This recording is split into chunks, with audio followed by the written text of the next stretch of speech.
পৃথিবীতে প্রথম যখন মানুষ অস্ত্র তৈরি করেছিল, সে অস্ত্র তৈরি করেছিল পাথর ঘষে ঘষে বা পাথরে শান দিয়ে।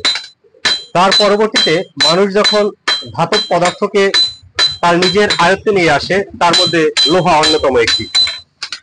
আর সেই লোহাকে আগুনে পুড়িয়ে তারপরে পিটিয়ে যে অস্ত্র তৈরি হয়, সে অস্ত্রটি হচ্ছে পৃথিবীর প্রাচীনতম একটি অস্ত্র।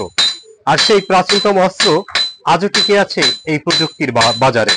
তবে কিছুটা ভাটা পড়েছে প্রযুক্তির কারণে, কারণ বর্তমান বহুজাতিক কোম্পানিগুলো তৈরি করছে তাদের এই বিভিন্ন রকমের গৃহস্থলী যে যন্ত্রপাতি, এগুলো তারা তৈরি করছে। বর্তমানে এই দা, কাঁচি, খন্তা, কুঠার যাই বলেন না কেন, এগুলো তৈরি করছে সেই বিভিন্ন বহুজাতিক কোম্পানি। আর শুধু সেই আদিম যে নিয়ম, কয়লা পুড়িয়ে এবং এই যে প্রাকৃতিক উপরে যে তাদের তাফল তৈরি করা হয় ষাঁড়ের চামড়া দিয়ে, সেই প্রাকৃতিক উপায় থেকে এখন এর পিছনেও তারা প্রযুক্তির ছোঁয়া লাগিয়েছে। বৈদ্যুতিক ভাবে বিভিন্ন যন্ত্রকে তারা শান দিচ্ছে এবং কাটা ছেঁড়া করার জন্য তারা সেই প্রযুক্তিকে ব্যবহার করছে।